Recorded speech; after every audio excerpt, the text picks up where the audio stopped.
PKB dan sahabat hati remaja, kembali lagi bersama aku Ica di Rumpi, ruang mengekspresikan opini. Gimana nih kabar teman-teman hari ini? Semoga dalam keadaan baik ya. Kali ini kita akan ngerumpi dengan tema spesial, yaitu gimana peran laki-laki dalam pengawalan ibu hamil, bersama narasumber kita yang ganteng banget nih gitu kan. Aduh. Halo, boleh kenalan nih dok, siapa? Gimana kabarnya hari ini? Siapa dan bener banget ganteng itu bikin beban ya, mohon maaf takut tidak sesuai ekspektasi pemirsa ya kan. Sesuai. Sesuai. Oke. Halo teman-teman, perkenalkan saya Yudan Triana. Pekerjaannya kebetulan seorang dokter dan saat ini bekerja di salah satu klinik swasta di Kabupaten Garut. Oke, AAA Bandung, Nah, Jawa, Sunda. iya, Sunda. Oke nih dok, aku izin dikit ya, kalau ngomongin soal kehamilan, pasti banyak dari kita, terutama mungkin para suami atau laki-laki, mungkin langsung berpikir kayaknya itu emang udah tugas perempuan, semarwahnya, selayahnya, dan ya kita tugas sebagai laki-laki itu cuman ngasih financial support gak sih? Tapi kalau misalkan kita lihat lagi, faktanya kehamilan yang sehat adalah kehamilan yang membutuhkan support atau dukungan dari suami, keluarga, dan orang tua gak sih dok? Betul. Nah, aku izin ngejelasin juga nih dok. Kenapa sih kita bisa bikin podcast hari ini? Kenapa nih? Penelitian menunjukkan. Nah, faktanya. Jadi ada studi di Puskesmas Prodadi, Grobogan, Jawa Tengah, menemukan adanya hubungan yang signifikan nih dok, antara dukungan suami, termasuk dukungan emosional, instrumental, mungkin acts of service ya, kalau misalkan teman-teman tahu, dan penghargaan words of affirmation dengan kepatuhan ibu hamil terhadap pemeriksaan antenatal ANC yang biasanya dilakukan tiap bulan ya dok. Nah, dukungan ini meningkatkan kemungkinan ibu menjalani ANC semaksimal K4 karena di trimester 1, 2, dan di 3 2 kali ya dok. Nah, kemudian berdasarkan penelitian cross-seksional nih, kalau di Tegalrejo, di Jogja, memperkuat temuan bahwa dukungan pasangan secara emosional menurunkan kecemasan ibu hamil di trimester 3. Jadi kalau misalkan kita simpulin dari yang data yang sudah aku baca tadi, kalau misalkan dukungan dari suami itu bisa nurunin komplikasi stres ya dok. Betul. Di proses ibu hamil selama masa trimesternya dan akan menjalani proses ke persalinannya. Nah, kenapa sih kok PKB tiba-tiba bahas tentang tentang ibu hamil? Karena kita lagi ada program Kawal Bumil nih dok. Apa itu Kawal Bumil? Nah, program Kawal Bumil itu berangkat dari kebutuhan yang sejalan ini dilakukan sama PKBI, UNFPA, dan Rumah Zakat.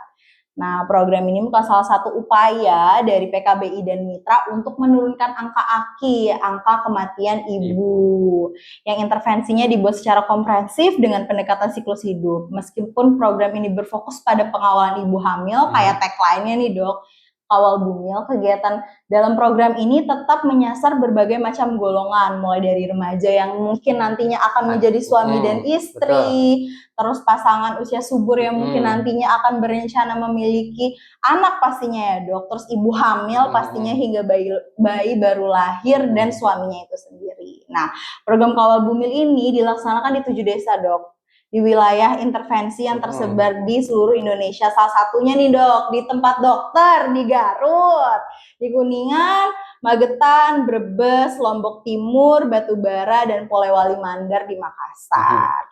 Kemudian ada 3 tambahan wilayah baru sekarang, yaitu di Sukabumi, Bogor, dan Bandung. Jadi total wilayah intervensi kita sekarang ada 10 wilayah. Mantap. Nah, Kawal Bumil ada tagline nih dok. Apa tuh? Ibu sehat, anak hebat, kawal dengan tepat. Mantap. Kawal Bumil juga diharapkan untuk bisa menjadi solusi konkret ya dok, untuk menekan angka kematian ibu dan anak di Indonesia. Karena sebenarnya banyak banget ya sih dok, kasus-kasus aki itu yang karena kurangnya emotional support, acts of service, para husbandnya ini kurang, kayak gitu. Gimana nih dok, melihat programnya nih dok? Melihat programnya ini, kalau aku sih udah sangat setuju sekali, karena sebenarnya tadi memang secara marwah hanya perempuan yang bisa hamil, tetapi kan bikinnya berdua, tanggung jawabnya berdua juga, betul. Jadi memang peran laki-laki atau kepala keluarga, misalnya dikatakan seperti itu memang tidak secara langsung ikut hamil, enggak, tapi mendampingi si ibu jangan sampai dia merasa hamil sendiri. Betul, karena hubungan itu tentang berdua ya dok, bukan Betul. sendiri. Apalagi kalau udah hamil, udah ada anaknya. Iya, itu kan jalan untuk semakin mempererat dan mempercinta. Asik. Biar makin love lah pokoknya lah ya. Nah, tapi dok, kalau dilihat dari sisi medis, seberapa besar sih pengaruh dukungan laki-laki, suami atau ayah terhadap kesehatan ibu hamil dan janinnya itu sendiri sih? Hubungannya sangat baik sekali, baik-baik saja hubungannya ya, hubungan asmara di situ. Jadi sebenarnya kalau misalkan secara medis, hubungan dari keterlibatan laki-laki terhadap kehamilan perempuan itu sangat signifikan. Kita bagi menjadi beberapa part gitu. Yang pertama adalah secara dukungan emosional. Dimana kalau misalkan si ibu merasa disupport secara mental, maka kehamilannya akan semakin baik. Kenapa? Karena ibu yang stres secara kronis pada saat kehamilan memungkinkan untuk terjadinya prematur atau kelahiran sebelum waktunya, atau kehamilan dengan kelahiran dengan bayi lahir rendah berat badannya, PBLR. Nah, karena stres yang berkepanjangan tadi. Nah, kalau misalkan didukung secara emosional dari suaminya, maka stres tersebut bisa kita hindari. Satu. Yang kedua adalah keterlibatan laki-laki dalam financial support, sudah jelas gitu kan. Jadi mempersiapkan tentang di mana dia akan melahirkan, akses ke sananya nanti mau pakai apa nih ke rumah sakit atau puskesmasnya, kemudian mau di dokter siapa, mau di puskesmas mana, kemudian mau pakai umum kah, BPJS kah, atau asuransi kah, itu didukung juga. Dan yang terakhir adalah peran laki-laki di sini adalah membantu pekerjaan domestik perempuan. Ini juga salah satu hal yang penting. Kenapa? Karena jangan sampai perempuan sudah hamil, tapi tetap mengerjakan yang sebenarnya itu adalah basic life dari si suami. Bikin kopi ya bisa lah, bikin kopi segampang itu gitu, kayak makan, masak itu bukan masalah perempuan atau laki-laki. Makan itu kan kebutuhan dasar sebenarnya. Jadi sebenarnya laki-laki yang bisa masak itu adalah, ya itu mah jangan dipuja-puji, sebenarnya itu adalah basic life kita untuk hidup. Gak ada siapa-siapa ya pasti masak sendiri. Apalagi hamil kan ya tentu saja istirahat harus cukup. Dan yang paling penting adalah mengingatkan jadwal tentang minum tablet tambah darah, jadwal kandungan pemeriksaannya kapan. Dan yang paling penting adalah kalau laki-laki berperan itu adalah pada saat decision making atau pengambilan keputusan. Banyak sekali di lapangan yang saya lihat itu adalah keterlambatan perempuan untuk dirujuk karena nunggu suaminya entah bekerja di luar kota, nunggu dulu dia pulang, atau nunggu dulu suaminya bekerja padahal istrinya sudah harus segera disesar, nunggu apa dulu, jadi keputusannya ada di satu pihak, yaitu suami, padahal suaminya nggak ada di tempat karena misalkan long distance married. Nah, ini adalah hal yang harus sebenarnya bisa dicegah seperti dengan komunikasi yang baik. Jadi kalau saya nggak ada, silakan ambil keputusan sebaik-baiknya mungkin dari pihak yang menemani, jangan nunggu saya pulang dulu. Ya kali misalkan suaminya kerjanya di Surabaya, istrinya lahirannya di Garut, Surabaya Garut, pakai kereta aja kurang lebih 12 jam. PR. Ini harus disesar nunggu 12 jam, boleh sayang. Iya betul. Decision making nih dok, iya, yang paling itu yang paling penting, decision making. Karena biasanya juga ibu hamil kalau ditanya juga emosionalnya tinggi nggak sih dok? Bener banget nih, decision making nih yang paling ter-highlight ya.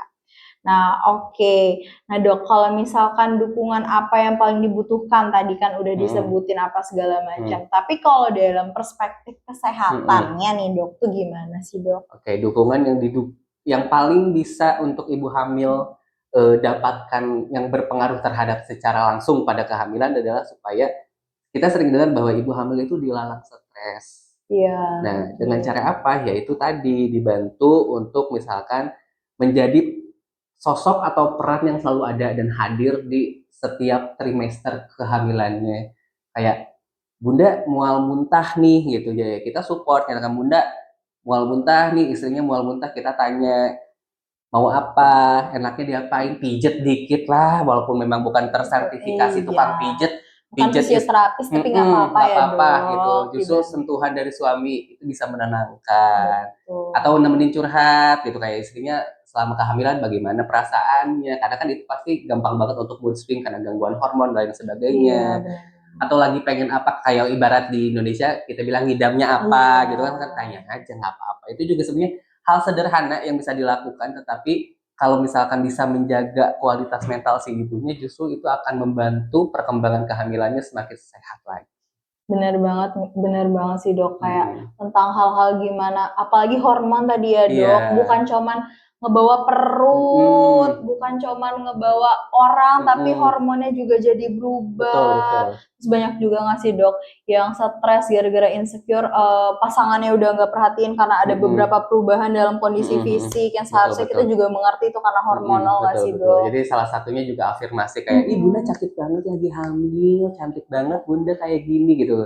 Ih bunda gendut ya, nggak gitu. Jangan dong. Karena kehamilannya pasti gendut perutnya karena ada bayinya gitu. Bisa kelempar itu paling di dapur dok kalau ngomong kayak gitu. Nah, ada nggak sih dok data medis yang menunjukkan dampak keterlibatan laki-laki terhadap keberhasilan kehamilan dan persalinan yang dokter tahu? Misalnya yang udah aku sebutin tadi. Kalau masalah data penelitian sebenarnya ada, tapi yang aku highlight 3 yang paling besar.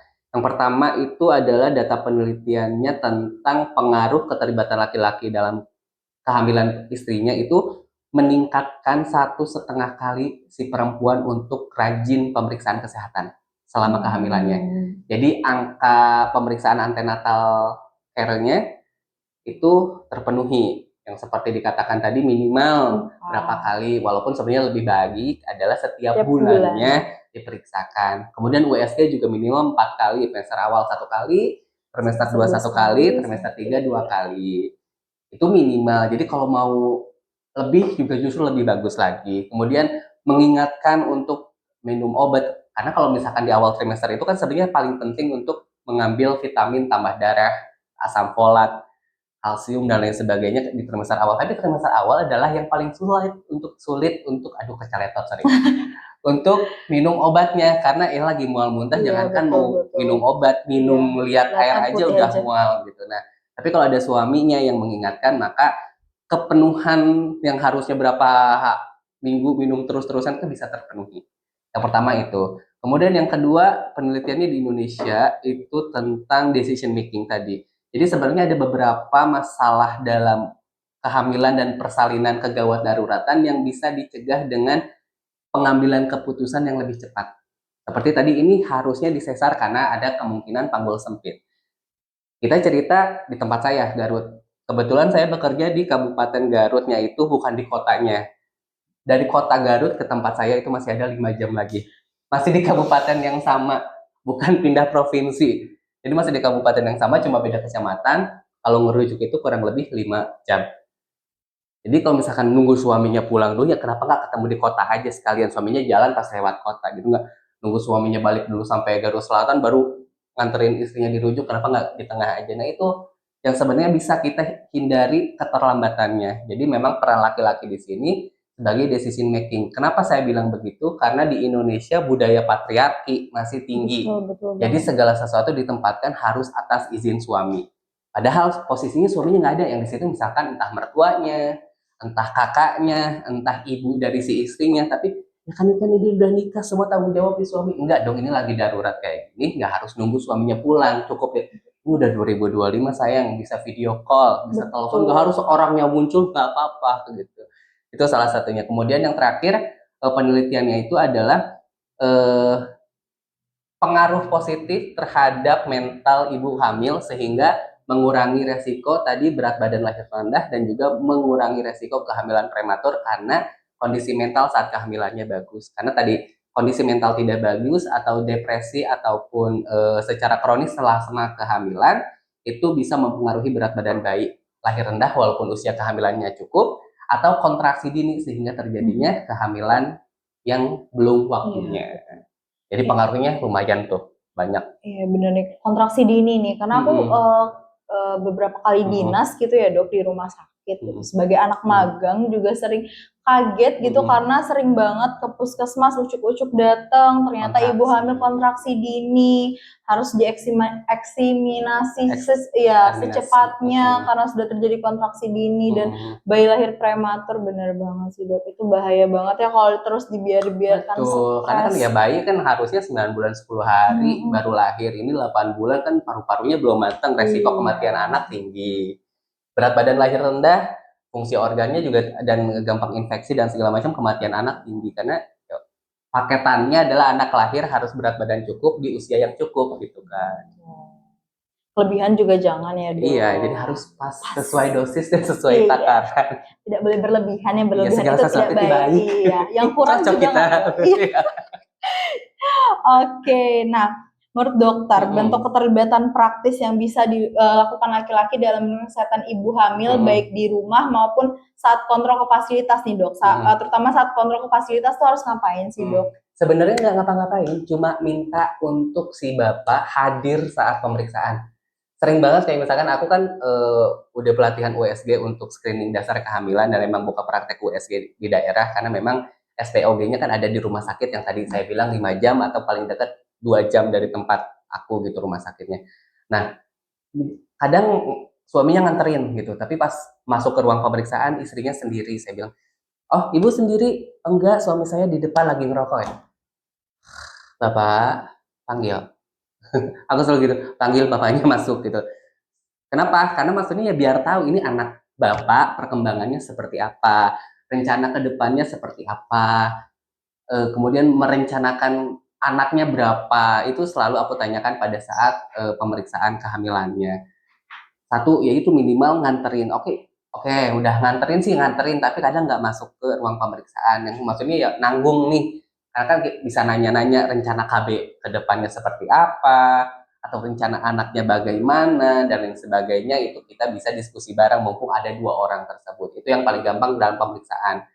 Kemudian menanyakan tentang sudah siap BPJS atau belum, karena kita juga tidak tahu persalinannya apakah ini ada resiko untuk disesarkah atau ada penyulit setelah persalinannya, memerlukan ruang rawatan selanjutan seperti misalkan anaknya pas lahir misalkan diperlukan NICU dan lain sebagainya. Jadi memang kita harus tanyakan itu untuk program yang sudah disiapkan. Kalau belum kita kasih gambaran untuk, oh Bapak bikin BPJS dari sekarang dan sebagainya.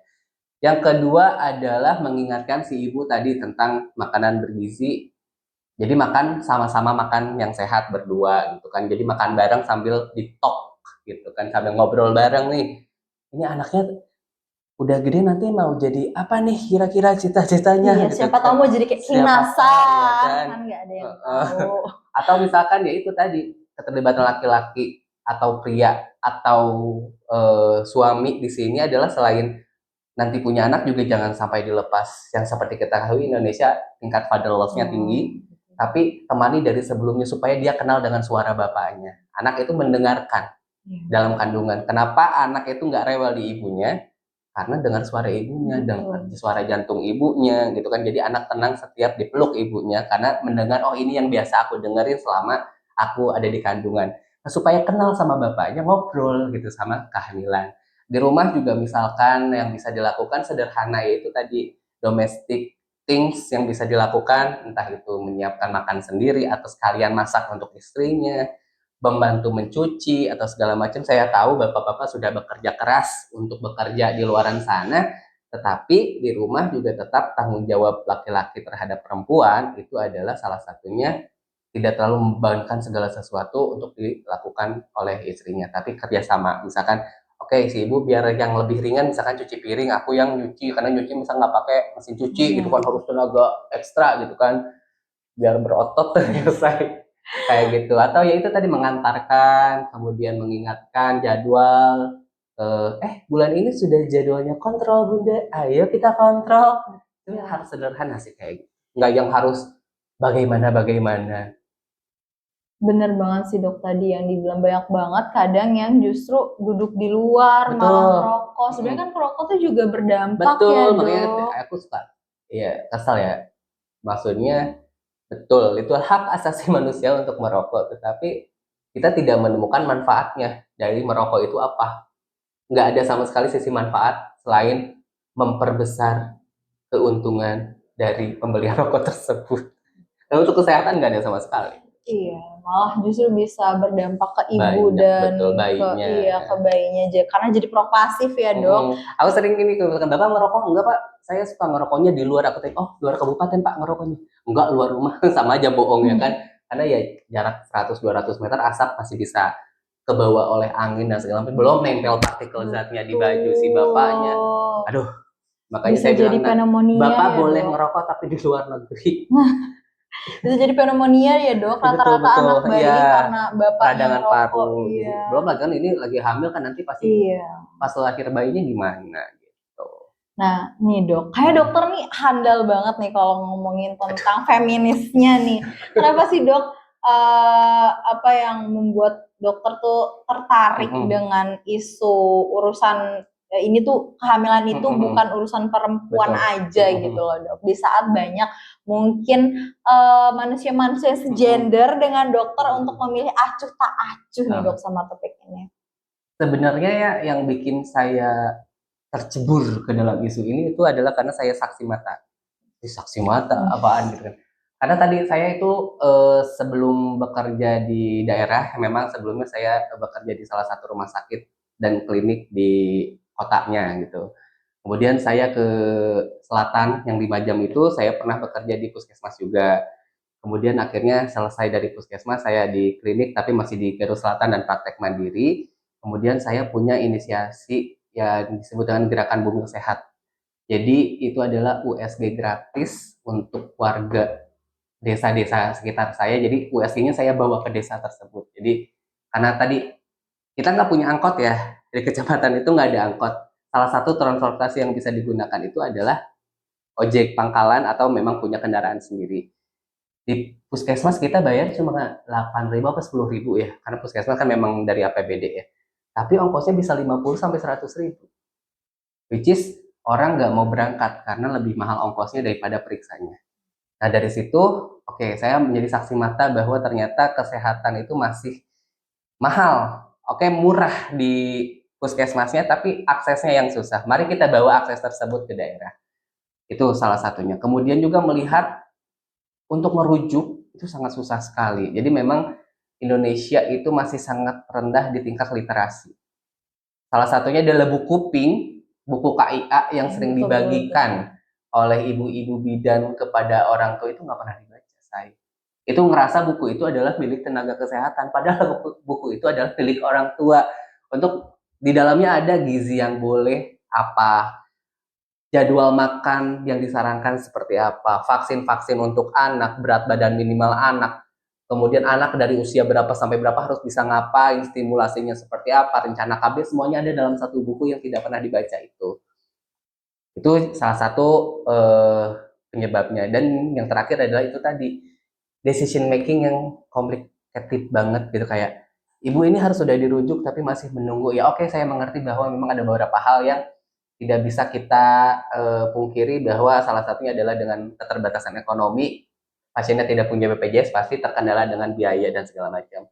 Tapi yang kesel misalkan BPJS-nya ada nih, ada tinggal dipakai kan, sebenarnya tinggal dirujuk aja, tapi belum diizinin sama suaminya karena pengen lahirannya normal. Kayak, Pak, yang sakit bukan Bapak, istri Bapak, mohon maaf ini melahir dan batin gitu kan. Udah dijelasin, iya Pak, saya pengennya anak normal karena pengen anaknya banyak. Kayak lu pikir pabrik gitu kan. Kayak ya perempuan kan bukan objektifikasi bahwa perempuan ditakdirkan dan dilahirkan hanya untuk jadi pabrik dan gudang anak gitu kan. Tapi ya itu tadi, apalagi ya seperti pernah viral di sosial media, kalau misalkan Garut menyumbang angka kematian ibu dan anak tinggi di nasional, makanya menjadi salah satu proyek kan, pilot project kegiatan Kawal Bumil ini. Alasannya adalah karena angka kematian ibu dan anak di Garut tinggi. Salah satunya yaitu decision making yang sebenarnya kalau misalkan dilakukan sejak awal itu sudah bisa menurunkan angka KIA tadi. Betul banget dok. Yang paling menarik ya dok, tadi buku KIA itu ya dok, bener-bener cuman jadi syarat kontrol aja syarat kayaknya. Saya hamil punya buku berasa KTP doang. Betul. syarat untuk pergi kontrol ANC tadi sama masih mending kadang ada yang lupa mau USG KIA-nya mana, oh kirain itu buku bidan. Padahal Anda dari Aceh sampai Papua bukunya sama. Betul. Atau enggak syarat buat anaknya pergi vaksin ke posyandu. Jadi syarat padahal di situ banyak banget ya, informasi yang bisa teman-teman, ibu, bapak, keluarga yang keluarganya ada yang hamil ataupun mau hamil juga baca nggak masalah, karena itu informasi yang sangat ringan yang bisa kita aplikasikan. Kita harus tahu nih hamil itu seperti apa, tanda bahaya saat kehamilan itu apa, dilarang bolehnya seperti apa, dan sebagainya itu ada di situ semua. Betul banget nih Dok. Nah, terus kalau misalkan tadi ngomongin tentang, kita udah ngomongin apa yang harus dilakuin gitu kan, apa segala macamnya. Nah, apa sih yang perlu laki-laki, para husband, para suami ini lakukan saat kehamilan berlangsung dan saat persiapan nih Dok, persiapan kehamilannya tuh gimana? Jadi kalau misalkan persiapan, udah pasti kalau misalkan, kalau saya sih penganut bahwa kehamilan itu harus direncanakan.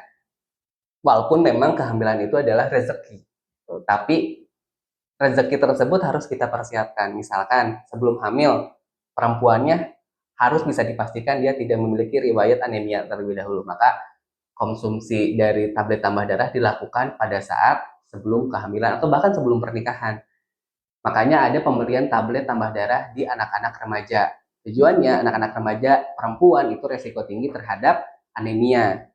Resiko anemia pada kehamilan adalah stunting. Hubungannya dengan angka stunting di nasional kita sangat tinggi. Jadi persiapan stunting itu bukan, oh saya hamil saya makan gizi sekarang, enggak. Jadi 1 tahun sebelum kita mau rencana hamil itu sudah mulai periksa, entah itu bagaimana USG dari rahimnya apakah bermasalah atau tidak. Kemudian tablet gizi sudah mulai dipersiapkan seperti tambah darah minimal yang paling gampang. Kemudian rencana ini hamil saya itu pada saat nikah. Kita tuh masih belum familiar dengan perjanjian pranikah. Oh ya benar. Nah, perjanjian pranikah kenapa saya bilang perlu? Karena yaitu rencana anaknya berapa. Sebenarnya ada yang bilang sering bahkan bahwa banyak anak, banyak rezeki. Sebenarnya itu adalah sesuatu hal turun-temurun yang sebenarnya diucapkan oleh leluhur kita itu nggak selesai loh. Karena ada kelanjutannya, banyak anak, banyak rezeki yang harus dicari. Betul. Yang harus dicarinya hilang, jadi banyak anak, banyak rezeki. Padahal ya memang betul rezeki anak itu kan. Tapi kita juga harus mempersiapkan masa depan dan lain sebagainya. Itu yang sebelum kehamilan. Pada saat hamil itu tadi minimal kita tahu apa yang dirasakan orang hamil itu beda-beda. Betul, ada yang memang mabuknya hebat, ada yang memang nggak hamil lagi, nggak ngidam sama sekali, nggak ada ngidam sama sekali. Ataupun kalau ada ngidam macam-macam, ada yang ke buah, ada yang tiba-tiba pengen liburan dan segala macam. Ya udah, namanya juga bukan gangguan, ya perubahan hormon sehingga mengganggu dari moods dan segala macam. Jadi suka tiba-tiba ada ajaib aja pengen bakso tengah malam misalkan, atau cilok, cimol, siapa tahu gitu kan. Kemudian itu tadi ngantar pemeriksaan, ya kan sebulan sekali, nggak tiap hari diantarin ke sana gitu kan. Atau itu tadi minimal yang wajibnya aja deh gitu, yang 4 kali tadi 112 gitu kan, itu harus dilaksanakan. Kemudian baca sebelum jadi orang tua. Jadi orang tua itu memang harus dipersiapkan. Walaupun memang soalnya kita nggak pernah nemu bagaimana cara menjadi orang tua yang baik ya, karena memang tidak ada kelas formalnya. Tapi seenggaknya kita baca tentang ilmu parenting, ilmu kehamilan, ilmu tentang menjadi orang tua, dari manapun itu silahkan gitu. Karena tadi gaya pendidikan orang tua ke anak itu pasti akan beda. Versi Nikita Willy kasarnya, versi siapa itu akan beda lagi. Tetapi intinya adalah kita tahu anak kita mau kita besarkan dengan cara seperti apa yang baik, tentu saja bukan dengan yang buruk gitu. Jadi banyak hal yang bisa kita lakukan dari persiapan kehamilan bahkan setelahnya gitu. Jadi jangan, oke tugas saya selesai pas anak lahir, enggak, justru jangan sampai anak lahir berasa tidak punya bapaknya padahal bapaknya ada. Itu kayak ya itu fenomena fatherless di kita sangat tinggi sekali, padahal peran laki-laki dalam kesejahteraan mental anak itu sangat diperlukan, karena anak itu tergantung terhadap orang tuanya, terutama laki-laki itu dalam merasa aman, merasa dilindungi, dan juga merasa dipercaya. Itu dari ayah. Kalau dari ibu kan merasa dicintai, merasa kasih sayang, kehangatan, itu dari ibu, sedangkan anak itu perlu keduanya. Jadi saat aku dicintai tapi aku harus merasa aman, saat aku dikasihi aku tetap harus merasa percaya diri karena kehadiran ayah. Kan itu makanya saling eh, berpengaruh, dan juga kolaborasi orang tua itu sangat penting. Jadi dari sebelum, saat, dan sesudah semuanya berperan. Gak cuma ada yang siapa yang paling berperan. Walaupun secara Islam ibu, bapak itu kan secara derajat. Karena memang ibu punya pengorbanan yang lebih besar karena apa? Karena bertaruh nyawa saat hamil dan melahirkan. Tapi kan bukan berarti ayah tidak ada.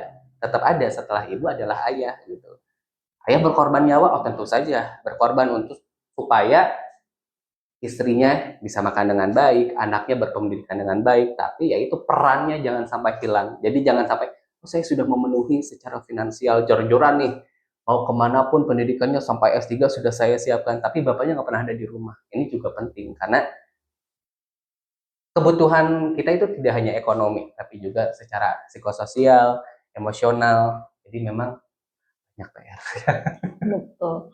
Kalau masalah ngidam-ngidam nih dok, dokter tahu nggak sih salah satu selebgram Pinar yang orang Bandung juga nih dok, suaminya tuh sangat mensupport loh dok saat dia kehamilan, kayak ngikutin craving-cravingnya tentang, bahkan sampai dia tuh ngidam buah naga nggak ada bijinya dok, dan itu diikutin sama suaminya. Mungkin itu bisa jadi iya, mungkin itu bisa jadi tips and trick buat bapak-bapak, bisa tuh dicontoh kalau misalkan istrinya lagi ngidam ya dok, mungkin diturutin aja kalau misalkan masih wajan gitu kan. Ini sampai buah naga nggak ada bijinya aja diturutin gitu. Iya, tuh gimana? Kalau semangka masih mending ya dok, ada yang nggak ada bijinya. Kalau ini buah naga gitu kan. Sama nih yang paling menarik tadi dok, kalau misalkan ngomong, memang perempuan tuh pengorbanannya udah banyak gitu kan. Kalau kita ngintip nih ke podcast sebelah, waktu itu Najwa Shihab sama, aduh, kita isi nggak kelihatan kayaknya nih, kirain di sebelah ruangan ya dok.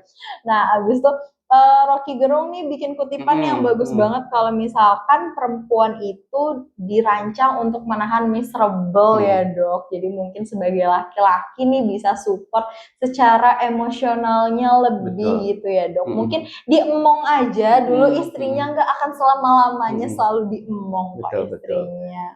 Karena salah satu bentuk support emosional itu adalah active listening. Jadi seenggaknya seseorang itu kadang tidak perlu punya saya harus ngapain atau perlu ada jawaban, tetapi yang perlu dilakukan adalah mendengarkan.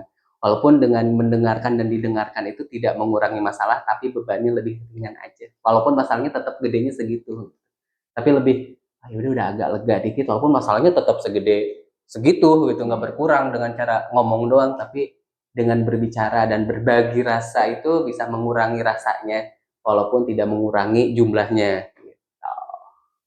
Nah, kalau misalkan aku balik lagi nih nanya ke personalnya dok. Kan dokter sudah menjalani mungkin isu ini selama beberapa tahun ya dok. Nah, tapi tantangan apa sih yang dokter hadapi saat mengajak atau saat mengedukasi bapak-bapak gini ya dok, saat di klinik untuk peka terhadap isu ini? Tantangan terbesar selama ini adalah satu, untuk Indonesia sendiri terlalu besar ya kalau saya bicara Indonesia, karena belum pernah keliling Indonesia semua. Lebih ke tempat saya di Garut, Jawa Barat. Yang pertama pasti susahnya itu adalah karena isu perkawinan dini juga masih tinggi, perkawinan anak di bawah usia juga masih tinggi. Jadi pernikahannya terjadi bawah tangan, tetapi tidak ada dispensasi dari pengadilan, jadi masih di bawah 18 tahun, entah satu perempuannya atau laki-lakinya, atau keduanya masih di bawah umur. Secara penangkapan dan secara mental, emosional, IQ, SQ, dan segala macam juga pasti akan berbeda dengan seseorang yang sudah menginjakkan kaki di fase dewasa. Jadi untuk dikasih tahu yang masih, pokoknya nikah itu harus hamil, gitu. Tujuan utama nikah itu adalah hamil. Yang pertama, informasi ini yang sering menjadi bahwa ya udah nikah nggak hamil itu aneh. Lo ngapain nikah kalau nggak hamil gitu?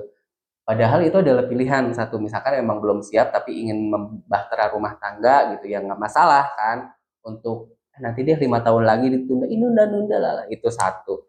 Jadi budaya salah satunya bahwa menikah adalah pasti harus punya anak. Kemudian tadi tingkat literasi itu sangat susah dan sulit, jadi susih digabung. Sulit sekali karena tingkat literasi dan tingkat pendidikan seseorang juga berpengaruh terhadap bagaimana cara mereka menerima suatu informasi. Yang ketiga selanjutnya adalah aksesibilitas kehamilan dan kunjungan ke fasilitas kesehatan. Bisa dibilang di kota besar oke, gampang, banyak klinik, akses transportasi gampang, Gojek ada, Grab ada dan segala macam. Tapi kalau di daerah itu tadi aksesibilitasnya sangat terbatas. Kemudian juga pengaruh dari eh, isu patriarki tadi yang memang merasa bahwa laki-laki itu adalah seseorang yang superpower, kepala suku dari suatu organisasi keluarga, yang emang merasa dia punya power segalanya, dari mulai finansial dia yang megang, kemudian decision making dia yang megang, itu juga berpengaruh terhadap kita memberikan informasi. Percuma misalkan kita ngasih informasinya ke perempuannya tetapi tidak didukung dengan perubahan sikap dari suaminya yang memang patriarki. Ini susah. Jadi istrinya udah ngerti ini harus dirujuk, harus segala macam, tapi karena masih di keluarganya laki-laki yang menentukan, lakinya belum terinformasi, susah juga. Jadi banyak sekali lapisan yang kalau kita bicarakan itu, aduh banyak banget, mulai dari yang memang secara budaya, secara agama, secara pendidikan, jadi banyak sekali. Cuma yang paling besar sih yaitu ya pengaruh dari tingkat pendidikan pengetahuan, kemudian aksesibilitas terhadap layanan kesehatan, sama budaya literasi yang masih rendah. Benar banget sih dok, apalagi kalau misalkan challengingnya mungkin karena dokter di daerah kabupaten Betul. gitu ya, masih mungkin kental dengan adat dan sara ya dok. Apalagi tadi ini sih dok, salah satu highlightnya mungkin karena kita salah satu negara dengan literasi terendah gitu ya. Bukan Makanya, prestasi. ya bukan prestasi yang harus dibanggakan, yang harus direnungkan ya dok. Nah itu sih dok, bener banget. Karena kadang mungkin kita sendiri gitu ya dok, sebagai penjalan program ibarat karena sebagai pelaksana, ke beberapa daerah tuh juga mungkin masih susah karena itu kurangnya literasi dan hal-hal yang kita bahas justru masih dianggap tabu. Betul. Ya saya tadi buku nggak dibaca, ternyata memang masih ada beberapa daerah bahkan yang warganya itu adalah buta huruf, who knows kan? Jadi percuma dikasih buku dengan tulisan berjeber, baca aja belum bisa, misalkan, itu juga salah satu tantangan. Jadi penguatan kader lapangan dan juga peningkatan kesejahteraan para tenaga kerja yang ada di daerah, kemudian aspek pendidikan yang harus ditingkatkan. Jadi memang PR-nya tidak hanya fokus di kesehatan, tapi lingkup lain yang terintegrasi dengan si kesehatan. Nah, nih dok, kita udah sampai di ujung nih ya. Kalau misalkan aku boleh simpulin nih dok tadi, dukungan sederhana yang bisa dilakuin itu satu tadi, kalau ngidam coba diturutin, diingetin pas ANC, pas pemeriksaan kontrol, terus diingetin lagi kalau misalkan saat mau minum asam folat, kalsium, tambah darah. Nah yang paling penting nih sih dok menurut aku ternyata perencanaan sebelum kehamilan. Perencanaan sebelum sama tadi jangan ngerokok di luar tapi ditemenin ibunya ke dalam. Siapa tahu syukur-syukur ketemu dokter Yuda diedukasi tiba-tiba mau berhenti ngerokok demi istrinya gitu kan, nggak ada yang tahu. Nah itu sih dok. Terus ada lagi nggak sih dok menurut dokter yang paling harus diperhatikan laki-laki itu saat tadi gitu, selain kita harus bisa kalau misalkan tadi LDM nih long distance marriage, kayaknya gue nggak akan bisa selalu 24/7 deh sama istri gue. Kayaknya gue harus bisa memberikan decision making ini ke yang lainnya. Ada pelimpahan wewenang. Pelimpahan wewenang. Itu ada lagi nggak sih dok selain itu mungkin yang paling harus dilihat nih sama para laki-laki? Yang pastinya adalah betul bahwa laki-laki itu adalah kepala keluarga. Makalah si kepala keluarga inilah yang memang harus menentukan jalur mana yang akan ditempuh. Harus ada plan A, B, C, D. Jadi jangan saklek pada satu kemungkinan yang padahal kita bisa dihadapkan dengan ribuan kemungkinan gitu. Jadi satu, mengambil keputusan dengan sangat cepat. Jangan, aduh saya tanya apa dulu. Ada di Anda, gitu. Ada di kepala keluarga. Jadi jangan nanya dulu ke orang tua, nanya dulu om dulu gimana. Apalagi tetangga dulu kalau istrinya gini pilihannya yang mana. Enggak, ini istri Anda, ini anak Anda yang menentukan. Dengan cara apa? dengan cara Anda harus tahu dulu, ya percuma Anda ngambil keputusan tapi Anda nggak tahu A dan B-nya itu yang paling baik yang mana, karena nggak ada yang ya udah suara terbanyak yang mana, nggak gitu juga.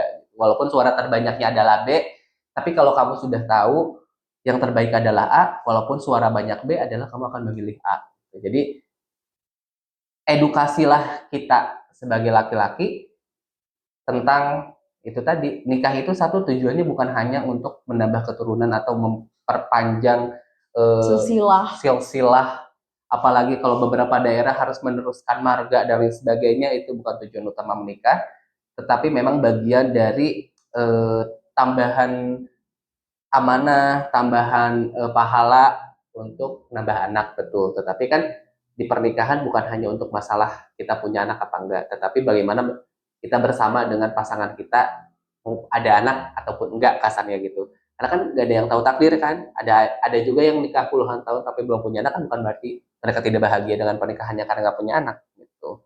Kemudian rencanakan kehamilan mulai dari sebelum menikah, pas menikah, setelah melahirkan, dan rencana punya anak lagi itu harus direncanakan. Jadi kehamilan itu perlu direncanakan. Itu keluarga berencana. Jadi memang merencanakan keluarga. Oke. Nah, ada nggak sih dok? Terakhir nih closing statement mungkin nih dok. Closing statement pesan untuk laki-laki terkait gimana sih pendampingannya nih dok. Pesan untuk laki-laki yang terkait pendampingan.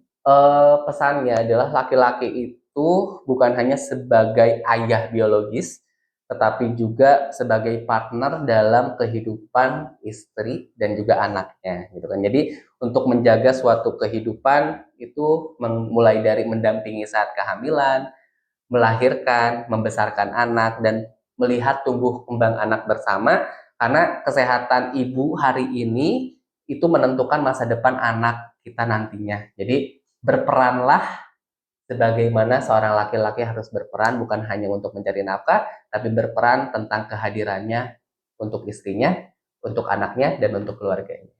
Aduh, oke. Sama ini dok, tadi dok, yang paling menarik juga ya, yang aku highlight. Kalau misalkan masih pengen normal aja karena pengen punya banyak anak gitu kan, mungkin atau pengen saat postpartumnya nanti lebih mudah daripada sesar, karena kan ada yang bilang kalau sesar itu nggak bisa langsung beraktivitas, emang betul ya dok, karena belum lagi yang bilang di sesar belum resmi jadi ibu. Itu siapa yang bilang? Siapa itu, dimulai dari mana itu?